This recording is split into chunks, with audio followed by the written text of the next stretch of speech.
Om aan de groeiende vraag naar friet te kunnen voldoen, moest er in Kruiningen een extra fabriek komen. En die is nu klaar. Ik denk dat er een bepaalde switch is van bepaalde keukens toch meer richting het eten van aardappelproducten. Dus het eten van meer friet. Dat zie je eigenlijk in alle delen van de wereld. En verder in deze Zeeland nu. 4 keer zoveel rijksgeld voor Zeeland. En Hulst maakt zich op voor de vestingcross.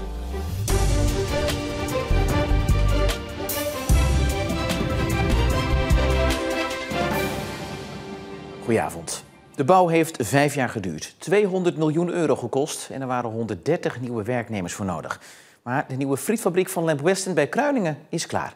Nu staan er dus 2 fabrieken in Kruiningen die aardappelproducten verwerken. En dat is nodig om aan de wereldwijd stijgende vraag naar frietjes te kunnen voldoen. In de nieuwe fabriek verandert een aardappel in 90 minuten in een recht frietje. In grote hoeveelheden. Want de spiksplinternieuwe fabriek van Lamb Weston kan 195 miljoen kilo aardappels per jaar verwerken. Het is een ontzettende uitdaging om die fabriek op te leveren en ervoor te zorgen dat het levert wat het zou moeten leveren. Maar om dat met dit team te doen, met zoveel motivatie en drive om het tot een succes te maken, dat is echt ontzettend leuk om onderdeel van te mogen zijn. In de fabriek is 200 miljoen euro gestoken. En om hem te bouwen is bewust gekozen voor de locatie in Kruiningen. De kennis is er al vanwege de andere fabriek op het terrein en de aardappelvelden liggen om de hoek. Ons friet wordt over heel Europa en het Midden-Oosten, maar ook ver daarbuiten getransporteerd. En we zitten ook dicht bij de havens, zowel bij Antwerpen als bij Rotterdam. En dat is ook heel gunstig.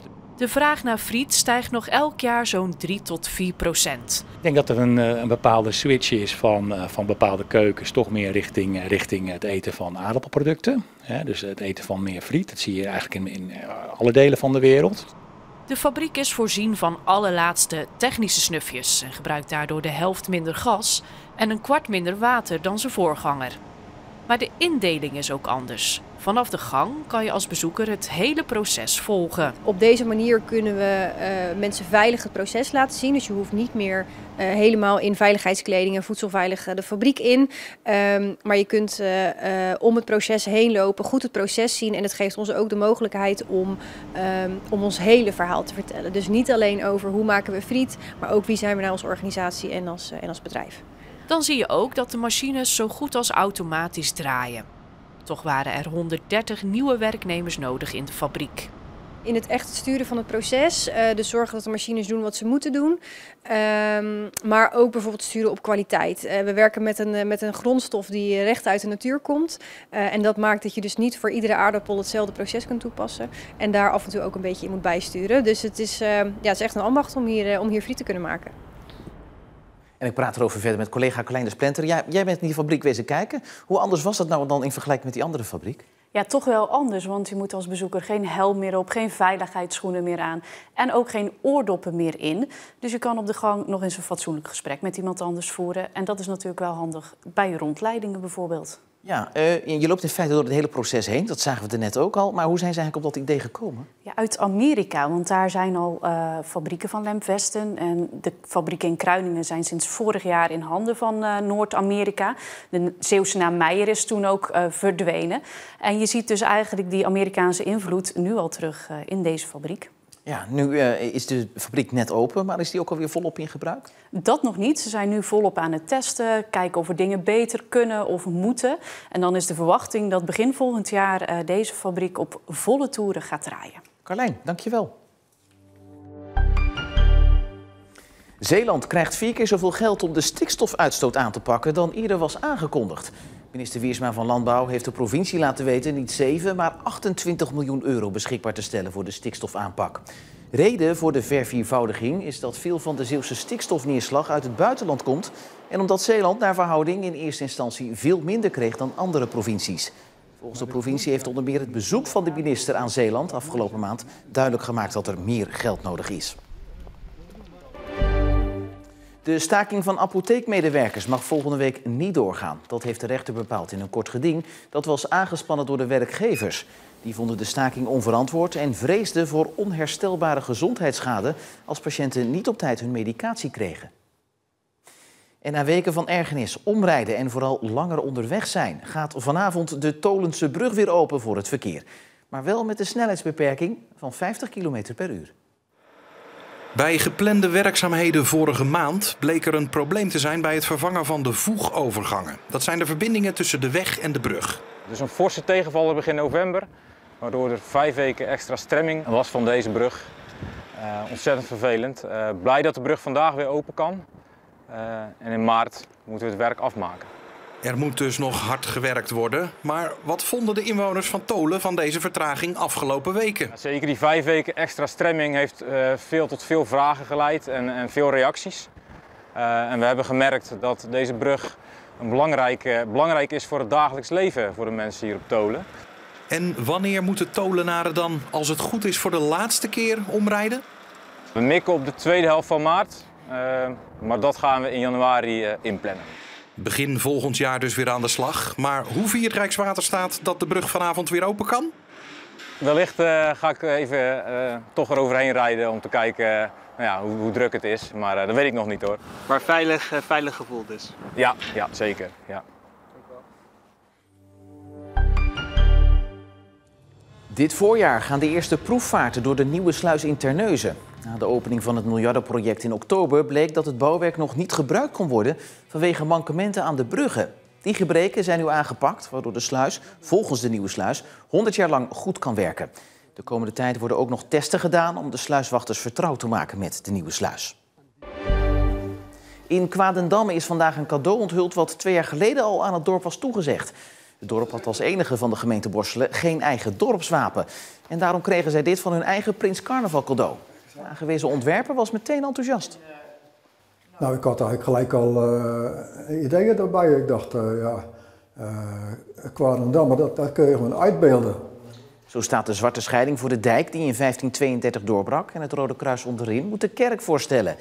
Behalve een schild is er ook een speldje gemaakt van het nieuwe wapen, dat in het groot nu dus in het dorpshuis van Kwadendamme hangt. Eindelijk is het thuis en eindelijk geeft dat ook mensen de gelegenheid om het eens wat van dichterbij te bekijken. Want op de kamer van de burgemeester, ja, dan is het wel heel erg opgeborgen natuurlijk. Helemaal blij mee. Het grootste sportevenement van Zeeland is morgen weer in Hulst, de Vestingcross. Vorig jaar trok de veldrit zo'n 22.000 toeschouwers naar de vesten van de stad. En ook dit jaar zullen er weer veel wielerfans langs de kant staan. Tijd om polshoogte te nemen in Hulst. Daar staat voor ons verslaggever Mark Rijk. Ja, Mark, zo te zien staat alles al klaar. Maar is Hulst er ook klaar voor? Ja hoor, alles is hier gereed. Parcours is helemaal kant en klaar. En ook het bier bijvoorbeeld is gebracht. Ja, die toestroom aan toeschouwers die kan morgen komen. Maar dat zullen niet die 22.000 zijn, net als vorig jaar. Want in de voorverkoop zijn er minder kaarten verkocht. Ja, is er al bekend hoe dat komt dat er minder kaarten zijn verkocht? Nou, dat komt mede door de afwezigheid van de grote 3. De 3 beste veldrijders die er zijn. Tom Pidcock, die is er bijvoorbeeld niet. Ook Wout van Aert niet. En wereldkampioen Mathieu van der Poel is er niet bij. Dat is een beetje wrang, want aanstaande zondag rijdt hij wel een wedstrijd. Nou, de officiële reden is niet bekend, maar misschien heeft dat toch te maken met een bierincident van vorig jaar. Toen kreeg hij een paar glazen alcohol naar zich toegeworpen. Nou, daarop heeft de organisatie in ieder geval gereageerd. Want morgen zullen er hier op het terrein in Hulst meer veiligheidsmensen rondlopen om dat te voorkomen. Ja, we hebben het net al eventjes over de afzeggingen gehad. Maar verschijnen er morgen überhaupt wel bekende namen aan de start? Ja, zeker. Voor de rest bij de mannen is gewoon iedereen, alle goede renners die zijn morgen aanwezig. En ook bij de dames staat de wereldtop gewoon aan de start. Behalve Fem van Empel, toch een topfavoriet. Die heeft vandaag afgezegd wegens een knieblessure. Maar we hebben in die volwassen categorie dan geen Zeeuwen wel in die categorieën daaronder. Bijvoorbeeld bij de onder 23. Daar rijdt Senna Remijn uit Wolfersdijk mee. Vorig jaar reed hij nog bij de junioren een topwedstrijd hier in Hulst. Sterker nog, hij won de Vestingcross toen. Misschien wel een van de betere wedstrijden van het seizoen vorig jaar. Ik denk ook mooi was om te kijken. Ik denk heel de wedstrijd een duel gehad met Keijen. En dan mooi om dan in Zeeland daar te kunnen winnen. Daarna ging het snel met Remijn. Hij verliet de kleine Belgische ploeg Akrog en werd full prof bij het grote Albecin de Koning. De club van onder meer Mathieu van der Poel. Akrog is natuurlijk anders, het is een juniorenteam, dus dan is het anders dan nu. Nu ja, je zit gewoon met profs aan tafel, maar ja, het is eigenlijk wel, het went wel vrij snel. Merk je al dat je daardoor al stapjes maakt? Nou ja, misschien wel. Ik denk zelf dat je dat niet zo snel door hebt, maar ja, je traint met die gasten. Ja, je hebt zelf niet door dat je er misschien heel veel beter van wordt, maar ja, als je achter hen rijdt en zo, dan hebben we wel gewoon de techniek en zo om harde bochten te rijden. Dus dan kan je wel van leren. Zijn niveau moet ook omhoog, want nu rijdt hij bij de belofte. Het resultaat bij zijn eerste wereldbekerwedstrijd in Dublin was mooi. Hij werd 10e. In Huls zou hij daar ook voor tekenen.